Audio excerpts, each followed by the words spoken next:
मुझे कल एक ऐसी घटना हुई, उसके बाद मुझे लगा कि मुझे थोड़ा सा आपके साथ डिस्कस करना चाहिए अभी जो मुद्दा चल रहा है कश्मीर वाला।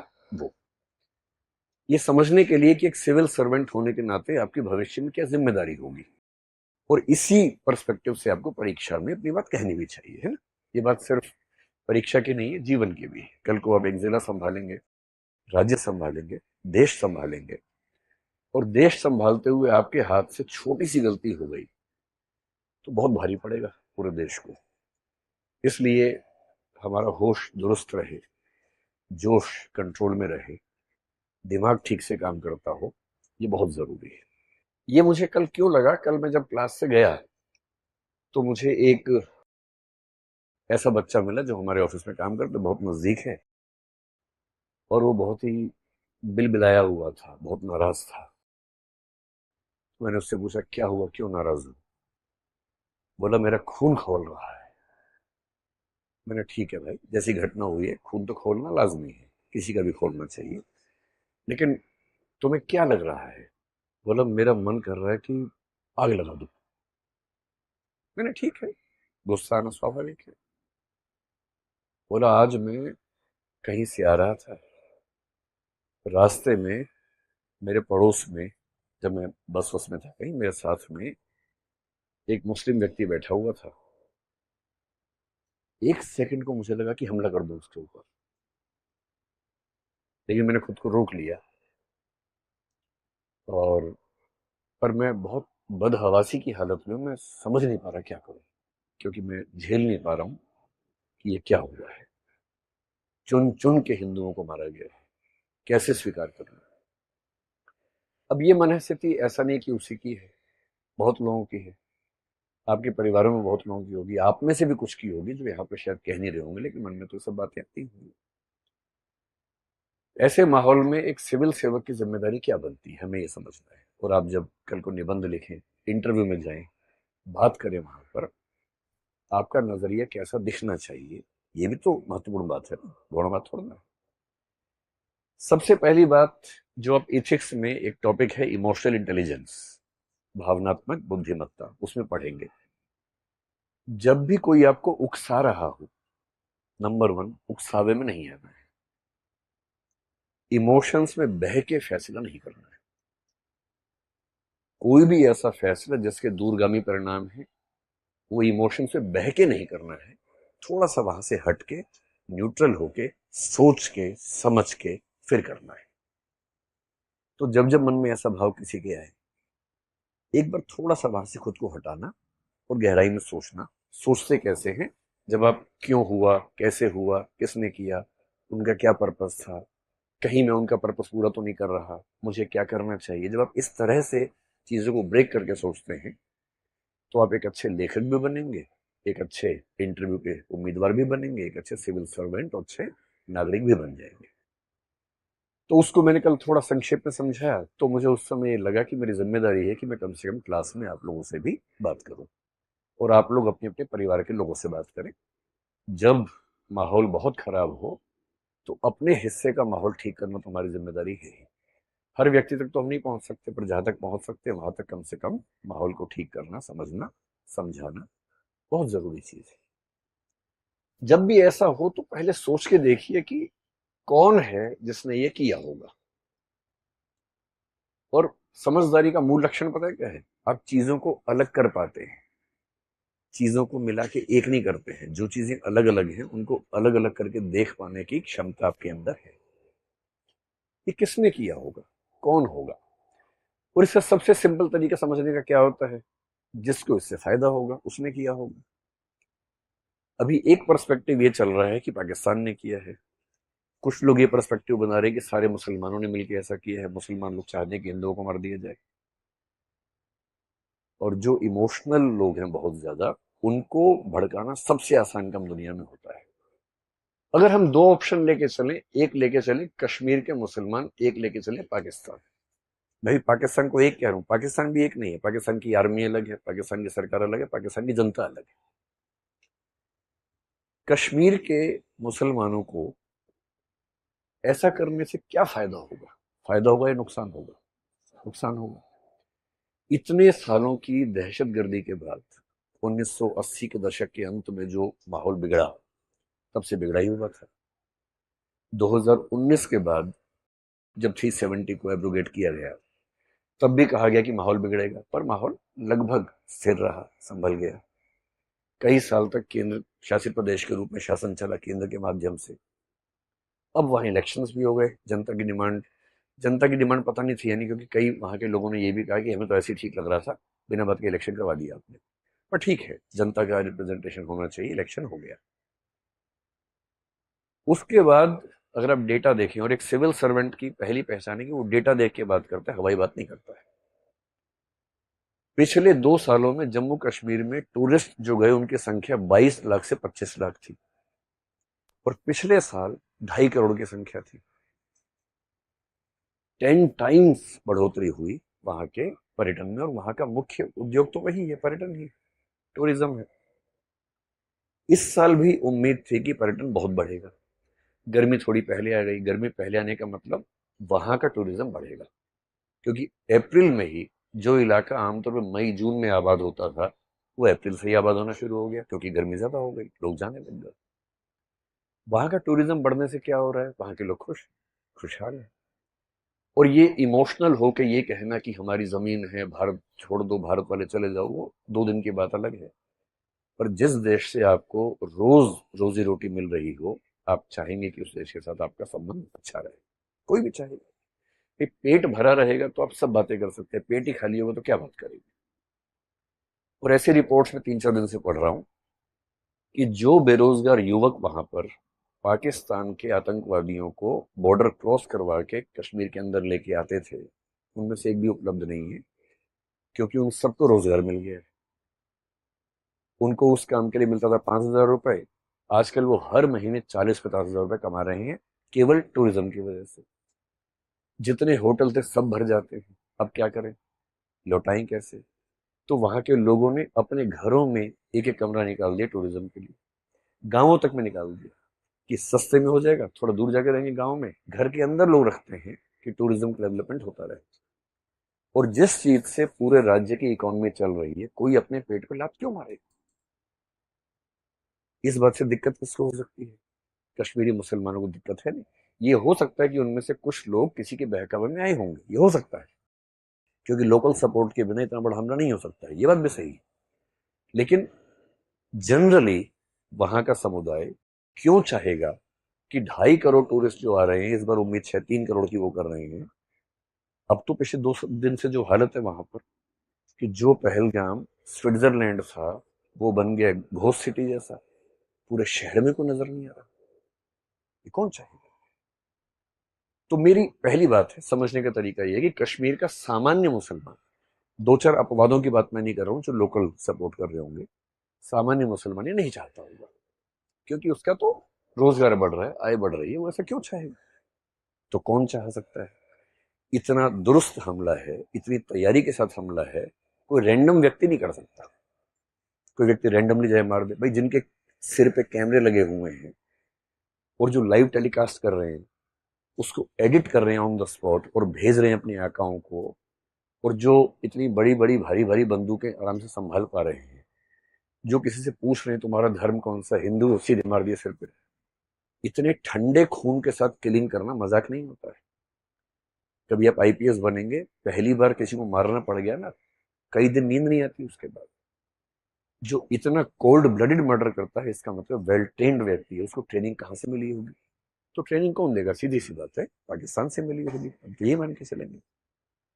पाकिस्तान को क्या दिक्कत है, पाकिस्तान की जनता को मेरे ख्याल से कोई दिक्कत नहीं है। जनता में कुछ मूर्ख हर देश में होते हैं, हमारे देश में भी, उनके देश में भी हैं, जो बिना बात के बिलबिलाते रहते हैं, भारत को बर्बाद कर दो, यहां भी पाकिस्तान बर्बाद कर दो, पाकिस्तान को खत्म कर दो। अरे खत्म करके वो लोग कहाँ जाएंगे, कहीं तो रहेंगे ना भाई। यहां आ गए तो और तबाह हो जाओगे आप, अच्छा वहां पर है, लेकिन खत्म कर दो। ऐसे क्यों खत्म कर दो, वो रहते हैं ठीक है, रहे मस्त, हमें परेशान ना करें, हमें क्या दिक्कत है इस चीज से। क्या पाकिस्तान की सरकार को दिक्कत है, हो सकती है, लेकिन मेरे ख्याल से फिलहाल जिसको दिक्कत है वो वहां की आर्मी है। और आर्मी को क्यों दिक्कत है, सिंपल है, समझिए क्यों दिक्कत है। आप तो आईआर भी पढ़ेंगे, सिक्योरिटी पढ़ेंगे, ये सब आपके पाठ्यक्रम की चीजें हैं। क्यों दिक्कत है? एक तो पाकिस्तान एक फेल्ड स्टेट की स्थिति में जा चुका है, कटोरा लेके दुनिया भर में भीख मांगता है, पैसे नहीं है। जहां आटा 600 रुपए किलो हो चुका हो और हालत खराब होती जा रही हो, आम पाकिस्तानी के पास खाने पीने के पैसे नहीं। और जब खाने पीने के पैसे ना हो तो उस देश में गृह युद्ध भड़कना बहुत आसान होता है। सिविल वॉर न भड़के तो लोगों को इमोशनली फूल बनाना बहुत जरूरी होता है। तो जब जब किसी देश में जनता परेशान होती है, शासकों की कोशिश होती है कि किसी मामले में उलझा दो। और जब भी युद्ध का मौसम बने, हो सकता है कि किसी देश में इलेक्शन होने वाले। एक शायर ने बड़ी खूब पंक्ति कही है, सुनिए आपने पंक्ति वो वाली। तो उन्होंने कहा, सरहदों पर तनाव है, पता करो क्या देश में चुनाव है। क्योंकि लोगों को इमोशनल बना देंगे, चुनाव होगा, उसका फायदा मिल जाएगा। इस समय पाकिस्तान की सरकार क्राइसिस में है, तो पाकिस्तान की सरकार को चुनाव हो या ना हो जनता का ध्यान भटकाने की जरूरत है, इसलिए वैसा कर सकते हैं। फिर कुछ दिन पहले वहां पर एक घटना हुई बलूचिस्तान को लेकर। पाकिस्तान पेट से है, बलूचिस्तान कभी भी हो सकता है। बधाई हो, बलूचिस्तान हुआ है। ये खबर ये बात ताली बजाने की नहीं है, रियल सिचुएशन ऐसी वहां पर इस समय चल रही है। 2-3 बच्चे होने की उम्मीद है। इधर इधर इधर सिंध ओवर ड्यू है, कभी भी खबर आ सकती है। तो लेकिन ये खबर जल्दी आने वाली है। ये प्री मैच्योर बेबी है, थोड़ा जल्दी 7-7.5 महीने में लगता है कि ऐसा होता है कभी कभी, प्रकृति के अपने उसूल होते हैं। अब उनको लग रहा है कि सोचो किसी देश के अंदर ट्रेन हाईजैक हो गई। यस भाई, फ्लाइट फिर भी समझ में आता है, ये फ्लाइट में 2 लोग चढ़े लेके चले गए, ट्रेन तो जमीन पे है, इतनी लंबी है। ट्रेन हाईजैक हो गई, कितने लोगों को मार दिया, सेना कितने लोगों को मार दिया। पूरी दुनिया भर में थू थू हो रही है कि आपसे अपने देश में ट्रेन नहीं संभल रही है। आपके देश का एक बहुत बड़ा प्रांत इतना नाराज है कि आपके देश की ट्रेन पे कब्जा कर लेता है। उनको बलूचिस्तान के मामले को दबाना है, शांत करना है। और शांत करने का तरीका क्या है? कुछ और भड़का दो मामला, उससे लोगों का दिमाग वहां से हट जाता है। तो एक तो गरीबी, ऊपर से बलूचिस्तान, और तीसरा एक शख्स वहां बहुत परेशान है, उसका नाम है असीम मुनीर। वो वहां के सेनाध्यक्ष है, चीफ ऑफ आर्मी स्टाफ है। अगर उनकी बैकग्राउंड थोड़ी सी आपको पता हो, भारत से गए थे जब, मतलब भारत और पाकिस्तान बटे थे, उस समय भारत से उनका परिवार गया था पंजाब से। पंजाब के मुसलमान जो होते हैं, पंजाबी मुसलमान, उस बैकग्राउंड से हैं। इमरान खान के दौर में उनके नजदीकी थे, आईएसआई के चीफ बनाए गए थे। आईएसआई का बेसिक काम है भारत को परेशान करना, उसके चीफ थे। फिर इन्होंने कुछ ऐसी बड़ी मिस्टेक कर दी कि उसके बाद इनको पनिशमेंट पोस्टिंग देके बहुत खराब पोस्टिंग में भेज दिया गया। अब जैसे इमरान खान की सत्ता पलटी, नवाज शरीफ के भाई है, तो नवाज शरीफ के निर्देश पे कहते हैं कि उनको पाकिस्तान का सेनाध्यक्ष रिटायरमेंट से 2 दिन पहले बनाया गया, एक्सटेंशन देके। और इसलिए बनाया गया कि इमरान खान के दुश्मन नंबर 1 है इस समय। इमरान खान और उनके समर्थक इस समय पाकिस्तान की नाक में दम किए हुए हैं लगातार, बात बात पे राजधानी घेर लेते हैं। और ऐसा लगता है कि राजधानी कब्जे में है इमरान खान के लोगों के। तो इमरान खान फैक्टर को दबाने के लिए सेना का प्रमुख ये व्यक्ति बना है। और इसके मन में एक परेशानी हमेशा से भारत को लेके, इसने कुछ दिन पहले ऐसी एक स्पीच दी भी थी जिसमें भारत के हिंदुओं को अटैक किया कि हिंदू लोग हमसे अलग हैं, हम एकदम अलग हैं, हम एक हो ही नहीं सकते हैं, इस तरह की बातें की। जो एक हिंट अपने आप में था कि कुछ तो पक रहा है। और इनको यह समझ में आ रहा है कि अगर युद्ध होते रहेंगे तो आर्मी का महत्व रहेगा, युद्ध नहीं होंगे तो आर्मी का महत्व खत्म हो जाएगा। कश्मीर से लोकल सपोर्ट 0 हो चुकी है। और धर्म का मुद्दा कि धर्म के नाम पे राज्य अलग होगा, देश अलग होगा, लोग नहीं करना चाह रहे। लोग शांत हैं, उनको रोजी रोटी मिल रही है, उनकी लोकप्रिय सरकार का इलेक्शन भी वहां पर हो चुका है। तो लोग क्यों आंदोलन करेंगे, क्यों क्रांति करेंगे भाई? और इसलिए आप पहली बार देखेंगे इस हादसे के बाद कश्मीर के मुसलमानों ने बहुत सारे मोर्चे खोल के विरोध किया। दिल्ली के जामा मस्जिद के शाही इमाम ने विरोध किया। और जो ऐसी पार्टियां भारत में जिनको लेके लोग कहते हैं कि वो एकदम प्रो मुसलमान है, एंटी हिंदू है, वो वैसी साहब हो, खुल के समर्थन किया भारत सरकार का कि हम देश के साथ हैं। देश का हर मुसलमान संगठन इस समय खुल के वोकली देश के साथ खड़ा हुआ है। ये वो बार बार कह रहे हैं कि उनको कहना जरूरी भी है, उन पर शक है, उनका कहना लाजमी है और कह भी रहे हैं, खुल के कह रहे हैं। इतना होने के बाद भी यदि हम आपस में नफरतें बढ़ा लेंगे तो इसका मतलब हमसे बड़ा कोई मूर्ख नहीं। उनकी साजिश ये है कि ऐसी कुछ घटनाएं कर दो कि कश्मीर के अंदर फिर से हिंदू मुसलमान इतना हो जाए कि कश्मीर की जो डेवलपमेंट थी, जो कश्मीर के लोग हिंदुस्तान का हिस्सा मन से बन रहे थे, वो ना बन पाए। फिर पटरी से उतर जाए सारा प्रोसेस, जो इतनी मुश्किल से पटरी पे आया है, सारा उतर जाए पटरी से। हमारे देश की देखिए सबसे खूबसूरत बात क्या है, कहते हैं कि भारत में भी इस समय सांप्रदायिकता ज्यादा है। मैं खुद इस बात से सहमत हूं कि हाँ, इस समय माहौल में पहले की तुलना में थोड़ा सा दबाव ज्यादा रहता है। पर एक बात पे जो गर्व करना चाहिए वो ये है, आप इमेजिन कीजिए कि पाकिस्तान या बांग्लादेश में वहां के माइनॉरिटीज ने वहां की मेजोरिटी के 25 लोगों को मारा होता तो पूरे देश में क्या हाल होता। हमारे देश की सबसे बड़ी उपलब्धि ये है, 3 से 4 दिन इस घटना को हो गए, पूरे देश में एक जगह भी दंगा नहीं हुआ है। किसी देश की मेजोरिटी के 27 लोगों को मारा जाए, 25 लोगों को मारा जाए, बेरहमी से मारा जाए, और पूरे देश में एक भी दंगा फसाद ना हो, इसका मतलब है कि वो देश अपनी मूल प्रकृति में हिंसक नहीं है, मूल प्रकृति में चीजों को समझता है, समझदार है। और सबका गुस्सा कुल मिला के पाकिस्तान को लेके है, न कि भारत के लोगों के बीच की खाई की तरफ है। अब ऐसे मामले में सॉल्यूशन क्या है? अगर कोई आपसे पूछे कि ऐसी स्थिति में अगर आप होते समाधान करने वाले, सॉल्यूशन करने वाले, तो आप क्या करते? अगर हमने कश्मीर का बायकॉट कर दिया, टूरिज्म खत्म कर दिया, तो जीत हमारी हुई या उनकी हुई? तो उनकी जीत हो गई। इसे सही समाधान क्या है? कश्मीर में जहां जहां टूरिज्म होता है वहां वहां सिक्योरिटी इतनी कायदे से बढ़ाई जाए और टूरिज्म 2.5 करोड़ की जगह बढ़ के 3-4 करोड़ हो जाए, ताकि कश्मीर के जो थोड़े बहुत बच्चे अभी भी दुविधा में हैं, उनकी दुविधा भी स्थायी रूप से खत्म हो। इसलिए कश्मीर का टूरिज्म खत्म करने का मतलब है कि आप उनके शिकार हो गए, आप उनके झांसे में आ गए, आपने वो काम कर दिया जो वो चाह रहे थे। ये नहीं करना है। वो दूसरा क्या चाह रहे हैं कि भारत के मुसलमानों को इनसिक्योरिटी हो जाए, उनको लगे हिंदू ऐसे हैं, हिंदुओं को इनसिक्योरिटी मुसलमानों से हो जाए। जिस मामले में हमारे देश ने एकदम ठीक स्टेप लिया, पिछले 3-4 दिन में एक भी ऐसी घटना नहीं हुई जो चिंता वाली हो, क्योंकि भारत के हिंदू इस बात को समझ रहे हैं कि दुश्मनी अपने परिवार के लोगों से नहीं है, दुश्मनी बाहर के लोगों से है। और सरकार की भूमिका क्या होती है? जॉइंट फैमिली के मुखिया वाली, संयुक्त परिवार। संयुक्त परिवार में कभी शांति नहीं होती है। 4 भाई हैं, चारों के आपस में झगड़े चलते रहते हैं। इसकी पत्नी उसकी पत्नी से नाराज है, इसका पति इसके पति से नाराज है, ज्यादा मैं कमाता हूँ, खाता ज्यादा ये है, ये मोटा हो गया है, मैं पतला हो गया हूँ, ज्यादा रिसोर्सेज मुसलमानों पे खर्च हो रहे हैं, ज्यादा संसाधन हिंदुओं पे खर्च हो रहे हैं। ये सब जॉइंट फैमिली में चलता है, चलता रहेगा। लेकिन कोई जॉइंट फैमिली घर के अंदर के झगड़ों को बाहर लेके नहीं जाती है। और सरकार एकदम सही कर रही है, नहीं लेके जा रही है।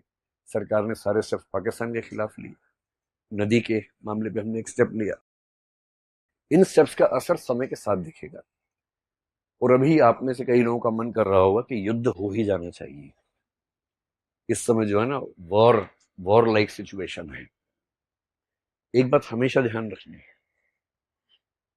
अगर युद्ध हुआ तो फायदा किसको होगा? सेनाओं को फायदा होगा, विशेष रूप से बाहर की सेना को। भारत की सेना भारत के सिविल एडमिनिस्ट्रेशन के अंडर काम करती है। पाकिस्तान की सेना और आजकल बांग्लादेश की सेना लगभग सिविल एडमिनिस्ट्रेशन की टक्कर में या उससे ऊपर काम कर रही है। उन सेनाओं को मोहलत मिलेगी, उन सेनाओं को फिर से सांस मिलेगी कि हमारा अस्तित्व ठीक चल रहा है।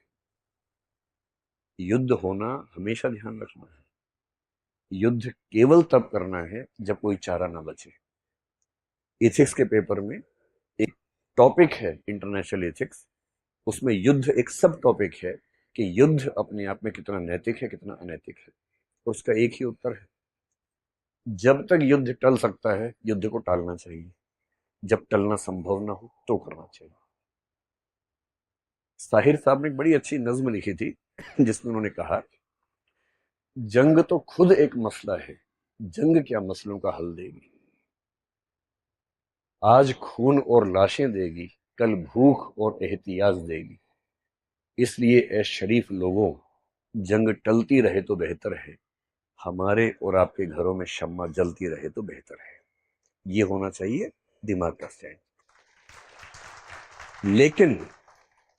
लेकिन आत्मसम्मान, आत्मरक्षा बहुत जरूरी मसले हैं। और जब ऐसी नौबत आ जाए कि अब कोई रास्ता नहीं बचा है, तब युद्ध करना जरूरी होता है। लेकिन ये क्लियर होना चाहिए कि ऐसी नौबत आ गई है। और बहुत अच्छे अच्छे लोगों ने, एक बहुत अच्छे दार्शनिक हुए थे नीत्शे, एक बहुत अच्छे दार्शनिक हुए थे हेराक्लाइटस, इन सब लोगों ने कहा कि कभी कभी किसी समाज के जिंदा रहने के लिए युद्ध बहुत जरूरी होता है। दिनकर एक कवि हुए, कुरुक्षेत्र में उन्होंने एक बात लिखी, पांडवों और कौरवों के बीच में युद्ध की बात चल रही है और बहुत परेशान है युधिष्ठिर कि युद्ध हमने लड़ा, अच्छा किया कि बुरा किया। युद्ध खत्म हो गया महाभारत में, शांति पर्व महाभारत का अंतिम हिस्सा है।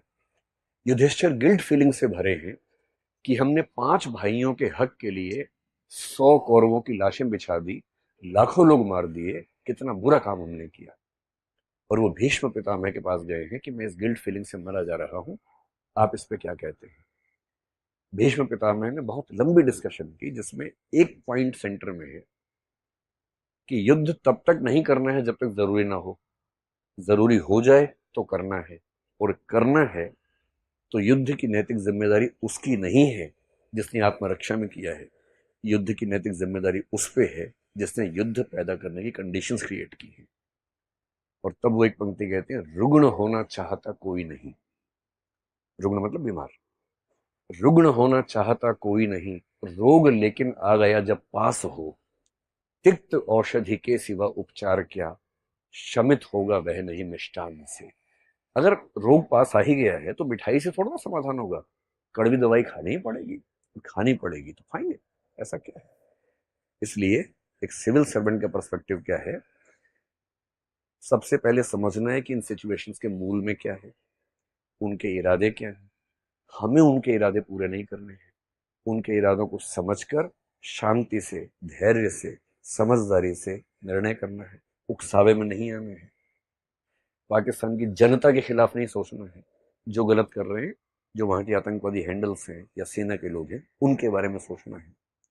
युद्ध जैसी स्थितियों से खुद को भी रोकना है, आसपास के माहौल को भी ठीक रखना है। और अगर भविष्य में कभी ऐसी नौबत आ जाए, वैसे तो न्यूक्लियर पावर्स के बीच में युद्ध आमतौर पर नहीं होता है, इंटरनेशनल कम्युनिटी संभालेगी इस चीज को, अगर ऐसा होगा तो आ जाए तो फिर देख लेंगे ऐसा भी क्या है। और एक हमारे बड़े अच्छे शायर हुए वाहिद अली वाहिद नाम के, बड़ी सुंदर कविता लिखी है। और ध्यान रखना है, धर्म से मुसलमान है और कविता लिखी है भारत के सम्मान में, बड़ी शानदार। क्योंकि दिक्कत है कि हमारे दिमाग में पाकिस्तान और मुसलमान कई बार समानार्थक बन के आता है। ये गलती भूल के भी नहीं करनी, भूल के भी नहीं करनी। और वो कह रहे हैं, द्वंद्व कहां तक पाला जाए, युद्ध कहां तक टाला जाए, तू भी है राणा का वंशज, फेंक जहां तक भाला जाए, दोनों ओर लिखा हो भारत, सिक्का वही उछाला जाए, इस बिगड़ैल पड़ोसी को अब फिर शीशे में ढाला जाए। तो बिगड़ैल पड़ोसी को ढालना पड़े, ढाल देना चाहिए, लेकिन मिसप्लेस्ड एरोगेंस से बचना है। गुस्सा उस पे करना है जिस पे करना चाहिए, उसका नाम लेके किसी और पे नहीं करना है। एक समझदार नागरिक होने की ये बुनियादी जिम्मेदारी है। और मुझे उम्मीद है कि हम सब, भाई आप तो कल को देश संभालेंगे ना, अभी खुद को संभालो, पहले खुद को संभाल के परिवार को संभालो, अपने आसपास के माहौल को संभालो, कल को देश को संभालो। और युद्ध अगर इमोशंस में होने लग गए तो दुनिया में कोई बचेगा नहीं, इतने युद्ध होंगे, दुनिया खत्म हो जाएगी। तो युद्ध निजी जीवन में भी तभी करना है जब कोई चारा ना हो, जब तक बातचीत से मामला बना। और अच्छा युद्ध बंदूकों से नहीं होता है, मनोविज्ञान के स्तर पे होता है, इंटरनेशनल कम्युनिटी को साथ लेके होता है, जो हमने कर लिया है पहले ही। अगर चीन और बांग्लादेश को भी कमेंट करना पड़ ही गया फाइनली, इसका मतलब है कि नैतिक दबाव हमने दुनिया भर में बना दिया है। युद्ध होता है आर्थिक स्तर पर, कमर तोड़ने का तरीका बंदूक नहीं होता है, कमर तोड़ने का तरीका इकोनॉमी को हिलाना होता है, जो हमने पहले स्टेप्स ले लिए। इन सब से बात ना बने तो अंत में होता है कि बंदूक उठाओ और काम शुरू करो, लेकिन वो बहुत बात की बात है और उसके लिए पागलपन तो एकदम ठीक नहीं। क्या मैं आपको समझा पाया? और ये एक मुद्दा था। किसी भी मुद्दे पर पर्सपेक्टिव इस तरह से रखना है, समग्र, मूल कारण पे जाना है, उथली बातों से बचना है, और जो सही समाधान है, मल्टी फैसेटेड, मल्टी प्रोंग्ड, बहुपक्षीय समाधान, उसको